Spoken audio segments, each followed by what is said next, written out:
Hello, welcome to today's astrology study group. And we are going to look at the inconjunct or the quincunct. I think I heard Rick Levine, astrologer, mention at one time that the unct is related. I'll have to check this again, like 30 degrees, and then the quinc is five. So five 30-degree increments. And that would make the 150 degrees.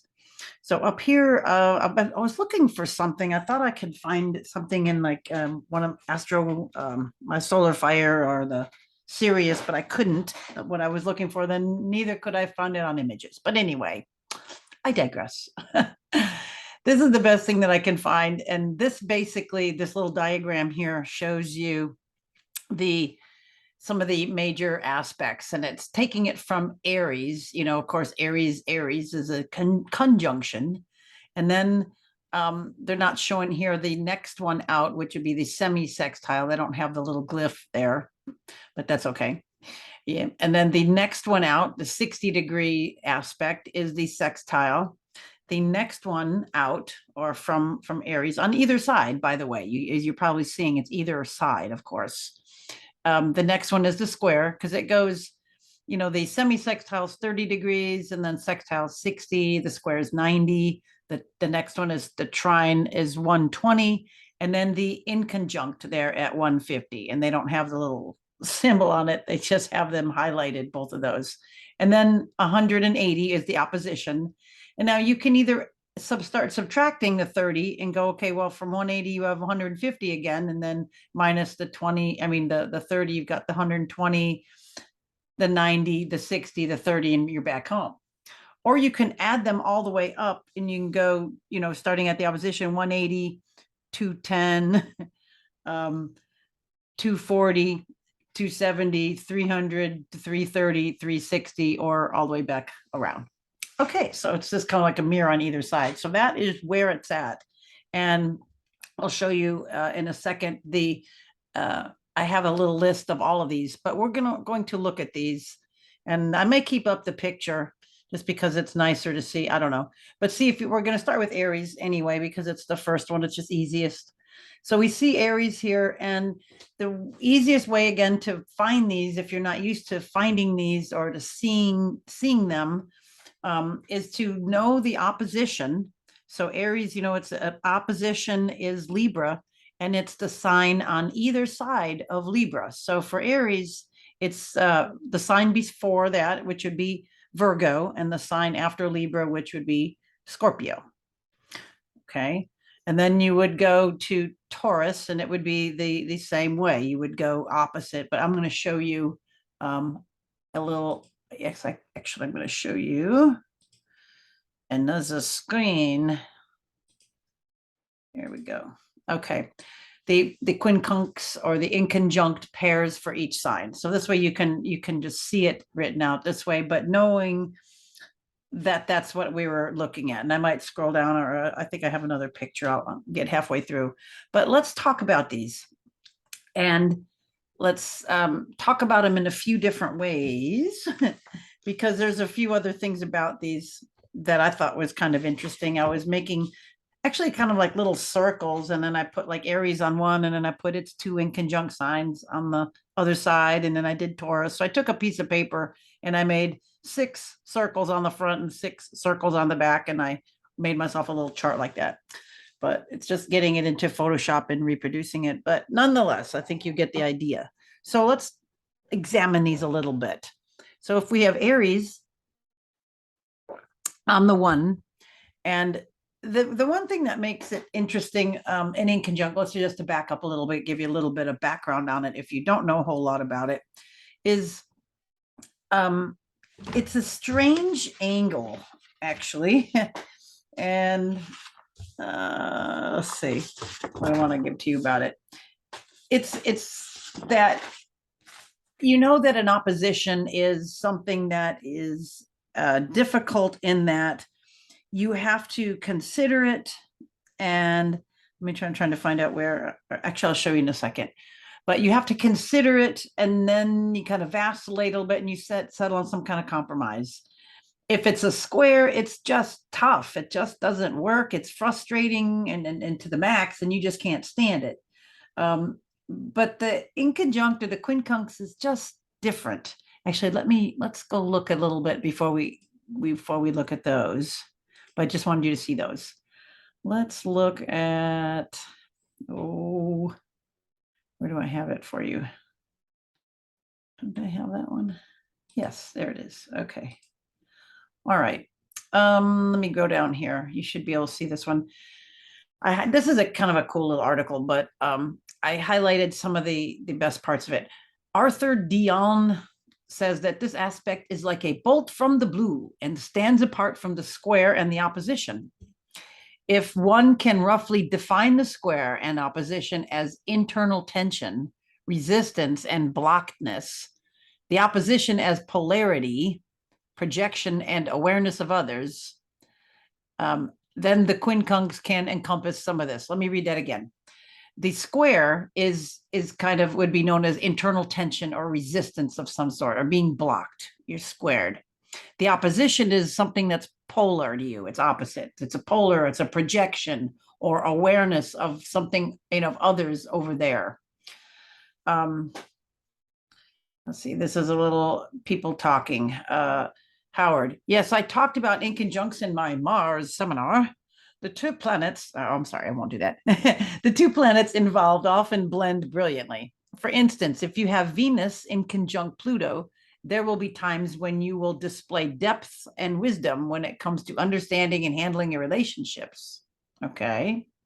At other times, however, the quincunx between Venus and Pluto will give rise to intense envy, jealousy, and destructive feelings toward other people. As Liz says, I think Liz Green, here's what they're quoting from, the quincunx aspect seems to oscillate between expressing itself positively and giving you quite a bit of trouble. Another feature of this aspect is that the quincunx is not really strong enough to generate the kind of decisive action that a square does, where you just can't stand it 1 minute more. But it produces too much friction to permit the reflective blending of an opposition, where indecision forces you to eventually find a compromise. There is both too much conflict and too little in this aspect. I think this is the reason why the quincunx is often associated with ill health. It symbolizes tension, which is not sufficiently strong to provoke direct action, but is strong enough to disturb one's equilibrium. All right, quincunxes turn up a great deal in synastry as well, which reflects its push-pull action of attraction compulsion quality. Signs in quincunx have nothing in common in terms of element or mode. You should know this now. And this is what seems to be the problem. So remember, there's no element, no mode that's the same. I might say, no, it's not even any polarity either, because say like Aries is masculine and its quincunxes are both feminine, Virgo and Scorpio. All right, where else did I read to you here? Okay, the energies have a hard time connecting to each other, and while it may not seem as challenging as the opposition or square, it can experience times where those energies represented by the planets involved are just not flowing together. And that's what's very stressful. Astrologer Sue Tompkins says that these aspects do not lead to make or break situations. But other astrologers do believe they put an individual at a crossroads.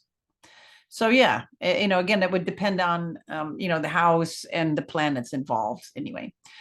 Our quincunxes may make us feel uncomfortable and even annoyed, but they are not so stressful that we sometimes do anything about them. Now, remember, we're talking about a couple things here. We're talking about the ones that are natally in your chart that you're born with, and then we also have transiting quincunxes that happen too. All right, curiously, quincunx aspects occur frequently between couples perhaps because signs and quincunx provide the qualities that they could each benefit from. For instance, Cancer would do well with Aquarian detachment. And Aquarius could do well with some Cancerian appreciation of all that's familial, and so on. Tips on interpreting the quincunx. The tensions of the quincunx seem to result more from the stress between the sign than between the planets. Okay, we'll get into that just a little bit more. The best course is to start with the planets in their respective signs and consider what adjustment each would need in order to feel comfortable with the other, and what discomfort will ensue when such adjustments don't take place.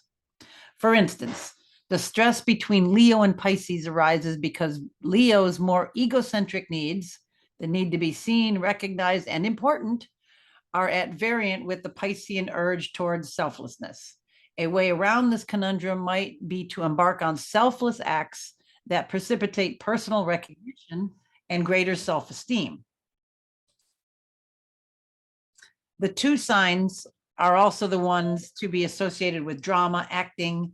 Acting could be a perfect vehicle for blending together Leo and Pisces, because the actor completely loses themselves in the part they're playing, yet attracts applause and recognition. So perfect blend for the Leo Pisces inconjunct. Many signs in quincunxes are concerned with freedom versus closeness struggles, the self versus the partner, or self versus wider world issues. Quincunxes can underscore themes already written in the chart. On their own, they don't describe the major life issues and can largely be ignored, but at least on the outset, try to get the grips with the chart. Okay, so that's what I was saying, that sometimes, you have them in your natal chart, and then other times you're dealing with a transiting aspect. And I found this on the astrology place, pretty cool place. I think they have a lot of free stuff, but then, oh gosh, I can't remember what the subscription is. I don't know, maybe like $9 or something for 3-4 months of, getting a lot of astrology articles to read. But that one was pretty cool. Let's see what else I want to share with you. Oh, over here at Astrology Cafe, they have the quincunx aspect, a little bit on that. And let me just roll down a little bit, because they will give you it through all the signs, but let me just show you here. Okay, so they talk about that there. We said this, planets and points involved in this, they don't understand each other. And this is interesting here, unless it's an out of sign quincunx. The signs, okay, so it's an out of sign one. So, if it's like way late degrees, right? Like something's at 29 degrees, something's at 0 or 1, it could flip into the next sign. So now that you would have a change in polarity, you would have a, if it was a, like in our Aries case, if it were, say, Aries and Scorpio, if it were, say, at the end of Scorpio and the end of Aries, then, that would go into, the next sign. So that would then form, you'd have the male, and then it would go into, being Sagittarius, and that would then go into more, at least you have the fire. You probably have those wide degrees, but you would have it at least in that element. So don't, I'm giving you some of these absolutes, but then there's always some of the little exceptions within that. But that's kind of cool to know. All right. Keywords. What else is good here with that they have? Redirecting, challenging, requiring adjustments, diverting.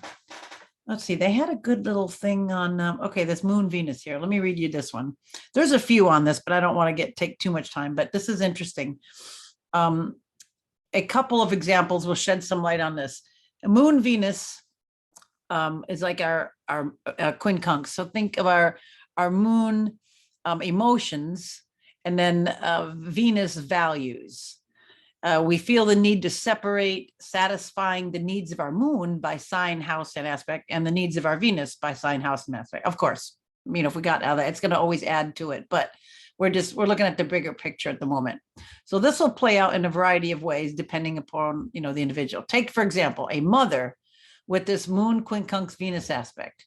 She might have a difficult time blending her romantic life with her role as mother. If she's married, she may compartmentalize her role as a romantic partner and her role as a mother. This is pretty interesting, just compartmentalizing. Just keep that little word in the back of your head.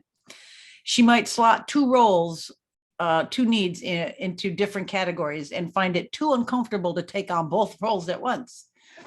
If she is unmarried, she may have a difficult time even imagining that she could fulfill her child's needs and her partner's needs in a harmonious way if they're done at the same time.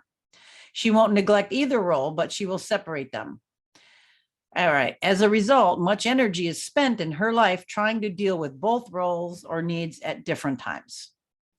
Now, she may consciously separate these areas of life, slotting them in such a way to keep them separate, or she may feel like life circumstances force her to do so. Whatever the perception, the challenge is coming from within her, because it does not feel natural for her to blend these two areas of her life. Integrating the energies of these planets within her is the only solution if she feels outside forces are causing her to make constant energy draining adjustments. One more little bit on this. On another level, if we equate the moon with what makes her feel comfortable and Venus with what makes her feel good, there can be a conflict between her social life and her need for safety. She can feel ill at ease in social situations. Perhaps a vague sense of guilt or fear accompanies her when she's playing the social butterfly. When she isolates, okay, on the other hand, when she isolates herself, however, she tends to her inner sense of peace. She might feel lonely and unloved. Because Venus rules pleasure and money, she may find that spending money on herself or on things that seem frivolous takes away from her family or home in some way. Another possibility is that people she is romantically attracted to threaten her sense of security in her family. Perhaps her family does not approve of her partners, or she has difficulty integrating her friends and partners with her family. Conversely, her partners may have difficulty accepting her family. All right, so it goes on. You can read more of those. There's a lot of that, but I think you get the idea. So now let's go talk about, let's go look at our little list here. Okay, you should see a list that says quincunx pairs for each sign.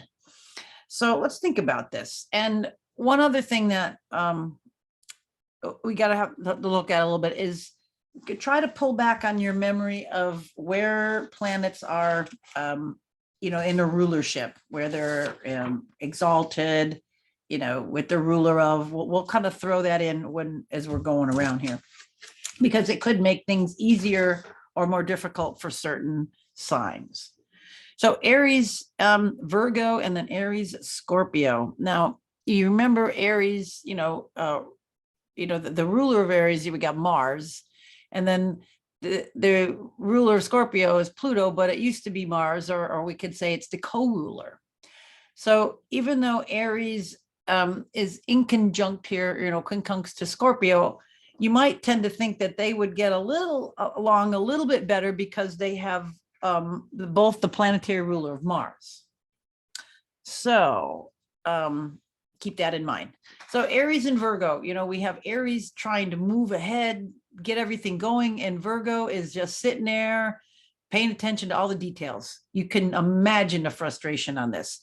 Aries, that cardinal sign wanting to move, wanting to get stuff going, and then Virgo is just sitting there, mutable. It can't make up its mind. That's really frustrating energy. Aries with Scorpio, again, you've got that Mars energy. So if they come across on that Mars energy of a little bit of cantankerousness, what's wrong with, poking fun at, getting to the bottom of something, pulling out all the trash, doing some good destructive work together, they can get that moving, because Scorpio can get focused and then Aries can have the energy. So as long as it doesn't push too much, that can blend a little bit better. But it's still where Aries can be really forward moving, and Scorpio also has that little bit more slowed down investigative feature. So you can see the difference here. Aries wants to move, wants to get it going, wants to get initiated, and both Virgo and Scorpio are a little bit slower with like, whoa, look left, look right, look left, and look right again. Scorpio wants to focus in, Virgo wants to just account for all the kind of details. So they're similar, those two, so it makes Aries have to, slow down a little bit, take a bigger picture, take some deep breaths before charging forward. All right, Taurus. Now, Taurus is another one that's kind of interesting. We have, the ruler of Taurus is Venus, and then the ruler of Libra is Venus. So they're going to have a little bit more in common. But our Sagittarius, I think, is going to be a little bit worse. So Taurus, nice and comfortable, secure oriented, comfortable with what it likes. It may have a little trouble with others. It's like, hey, that's my couch. That's my chair. That's my cigar. That's my wine. That's my, whatever. Gets a little bit more, or I want to do it this way, not considering the other, the Libra side of, the partnership can get a little curmudgeon-y like that, little scrunched up in that manner. But where they could come together would be that they would like those Venusian type of things.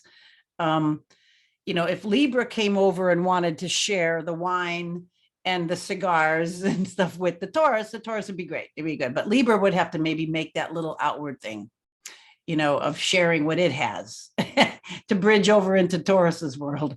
Taurus might have to get a little bit more evolved and think, well, let's see, Libra brought me those, those bonbons, those good chocolate, cherries from Belgium. And I guess I could share some of my white chocolate with them, whatever. Okay. Just trying to think of something decadent, something like that. All right. And then with Sagittarius, I think that's a real harder blend because, but it might be kind of good because it would get Taurus up and moving and out, it'd be like, come on, let's go. Here, take that with you. Here, I got a cooler packed of all your favorite stuff. Let's go. Where Sagittarius would be way more movement oriented and fun, where Taurus would be, more security. So they could get along by compromising on that level. All right, Gemini. And Scorpio and Gemini with Capricorn. Well, there's no goodies little bit there. Gemini is just out there and Scorpio is wanting to be focused. So I would think Gemini and Scorpio, I think Gemini would get stung quite a bit by Scorpio. I think it would, Scorpio would, kind of likes to have its little dark corner and stuff, and Gemini would constantly be poking at it. And it would just get pissed off and just sting Gemini. So Gemini has to learn to, it's kind of like similar to Aries and Virgo, with that one, it has to learn a little bit more respect for focused in detail, because it doesn't want to focus in detail. It wants to do 10 things at once. So it has like, no, you can only have one book right now. You can't have 7. Okay. Which one do you want to read? Kind of. So it kind of contains it. Maybe I think it maybe brings it down to earth a little bit. Gemini and Capricorn, Gemini would have to, again, compromise, it's like it wants to do it now. It's like impulsive. It wants all of this. And Capricorn's like, no, we've got to do it like this, and then like this, and then like this. So it's very similar to Aries. It's going to give it a little bit more of a structure and some order, where it's all over the place. That air is like, poof, all right, Cancer and Sag and Cancer and Aquarius. Interesting about this, because we have the moon ruler, and let's see, where was, what did I have here? We had Sagittarius ruler is Jupiter, and the Jupiter is exalted, if I'm like in Cancer, right? Isn't it? Let me get there. Jupiter, I believe so. Where's my little chart? I think I have it written there. Feels good in Cancer. Trying to find my thing. It's not under here. So if we have a nice relationship there. At least it's got some kind of how would I say it? A broad bunch of goodies for the family or for the things, or it's like they both have that bounty, it's like that booty, that bounty that would kind of draw that little bit closer together, where the the dryness and the matter of fact of Aquarius, the calm, cool, collected, what's the word I'm looking for? Not unfriendly, aloof. The aloofness there is something that maybe the Cancerian just doesn't quite do. And that example that I read a little while ago, it's like Cancer would be, it would be good to take on a little bit of that, where, Aquarius would better to take on a little bit of the familial feelings of Cancer. So that's, they would blend a little bit better on that level. All right, what else here? Leo and Capricorn. I know a few of these, and this is interesting when you have some of these on the ascendant in the sun. Actually, that's what I was thinking of. I know Capricorn sun with Leo rising, and I know Leo sun Capricorn rising too. So they're interesting. But that's interesting because the Leo wants to be on the stage. And then the Capricorn doesn't. Capricorn just wants to be like kind of steady working and, going up the ladder kind of silently and being ambitious, and Leo's out there. So it's maybe bringing that hard work to light a little bit, showing off some of the hard work of Capricorn.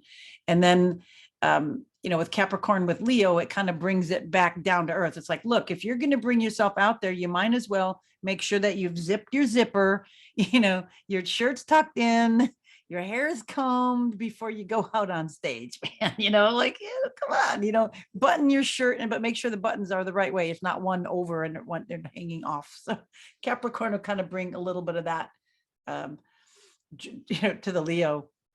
And then I think there are other example there with the Pisces, having a selfless service to fulfill its egocentric needs was pretty good. Where it has, being able to do something for the good of humanity, makes Leo would feel, if it sang in the church choir, beautiful voice or whatever it performed, it would feel good for performing for the congregation, kind of like I shared my song with the church, kind of. So it'd give it a platform, and then of course everybody would love that, all the whole congregation would love that anyway. So that's how they would kind of blend. Oh man, my dad is a Leo rising Pisces sun, and he's funny like that. He's got to be real gregarious and look at me being humanitarian, kind of. Oh boy. Okay, Virgo, coming around the other side of the truck here. Virgo with Aquarius. I think they, have a little bit more of a mental thing, even though Aquarius, it was the old ruler Saturn, new ruler Uranus, but the energy of Aquarian to me just seems more mental, more out there, more archaic, and well, the Virgo mentality, I would think, with the organizing and the mental part would get along with the Aquarius, even though there's not anything that they really have in common on that level, but it's just maybe more of that mental level that they would be on. So to balance that out, that's how they would maybe get more along. So the Aquarian, or the Virgo would have to be into that airy, a little bit maybe larger view than it's used to, but that's where I think they could get along. And then we already talked a little bit about Virgo and Aries. If Virgo were to bend to Aries, it would quit nitpicking on so much and just decide on something and let Aries just kind of help it along. It's like, all right, I got to just narrow it down and then go from there. Quit vacillating here. Throw the dice, flip a coin, whatever it is. And then Libra and Pisces, we talked a little bit about one of them back there with the Libra, but Libra and Pisces, it's another nice nice spot because it's it's in that exaltation. Where's my little sheet? I don't have it here. Libra. Venus is exalted in Pisces. There we go. So if Venus is, the ruler of Libra and it's exalted in Pisces, and then Venus also rules Taurus, then this is not too bad. This is probably the best one. Libra blending with Pisces and Taurus. Actually, this is the best one so far. This is the most harmonious of our inconjuncts. Again, because, Venus being the ruler of Libra feels good in Pisces. And then it's, feels good in Taurus. So that one is, I think, like the best. I can't really talk too much more about it. That seems, way better. And we did mention a little bit up there on Taurus and Libra. Scorpio and Aries and Scorpio and Gemini. Well, for Scorpio to get along with Aries, it's similar to the Virgo. It has to, it's like not focus in constantly. It's like, okay, here it is. Let's go. Yeah. Let's narrow it down. Let's use that. Let air. Okay, here we go. It's like the Scorpio would decide to be the point where Aries would be the shaft of the arrow. That's where they would be a very good poignant pair. And again, with Scorpio and Gemini, it would have to like get Gemini or Gemini, it's like, well, let me just, how about this way? Use that vacillating, it's like, okay, if Scorpio's into the focus part, the narrowing down, the intensity, it could probably work that out with Gemini by giving it both. It's like here is two intensities, or here's where I like two ways of going about this. It can share the love. I mean, there we go. That's the best way I can say it. All right, Sagittarius and Taurus. We mentioned that a little bit. So Sagittarius would have to bend by.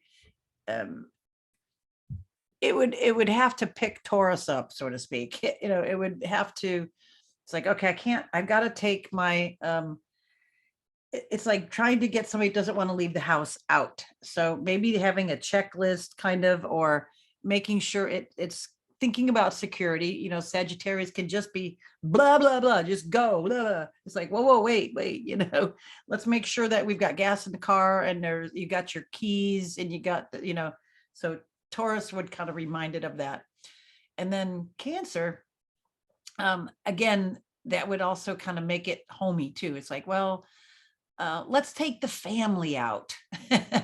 let's go with, let's just get the whole everybody, let's just bring this energy to the family or to home. Let's have a home big entertainment center. It's like it's mushing it like that.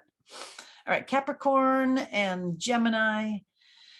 Capricorn would have to, again, like kind of, like the Scorpio, it's going to have to bend on so many possibilities and let that energy move it out there. If Capricorn is steadfast and steady and it's got to do it this way, maybe not always. Maybe it can be a little airy fairy. Maybe it can be a little versatile, to not be so stagnant. It could break up that stagnation a little bit that gets Capricorn into ruts. And then the same thing with Leo.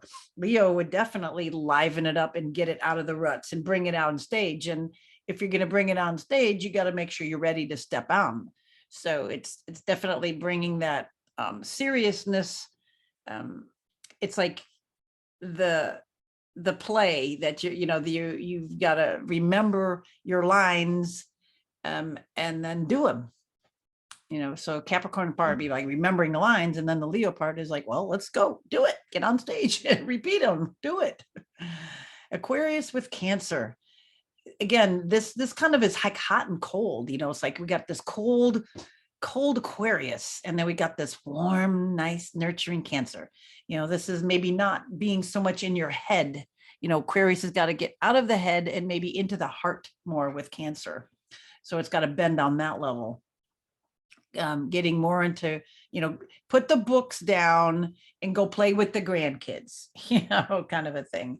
All right, quit trying to lecture, go and play, sit on the floor and play as well. Go walk on the beach with the kids or something. Go play croquet or something, do that. Don't just be in your head.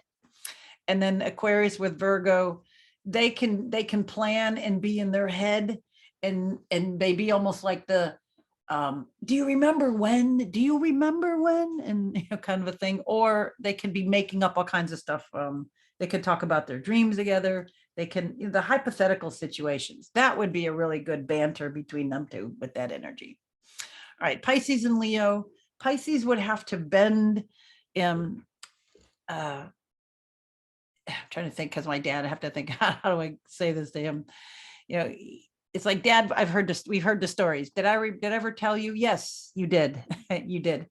Pisces has got to be more conscious of what it's doing and remember it, so it doesn't, tell and repeat itself over and over, because it gets into the moment and forgets, and everything muddles out. So it has to take a little bit more of that, kind of its opposite, its Virgo approach, but to bring it to that outer stage. It's like, well, you've already said that. Let's get another one. There's more. And then with Libra, it's just a nicer place, because Libra's exalted there.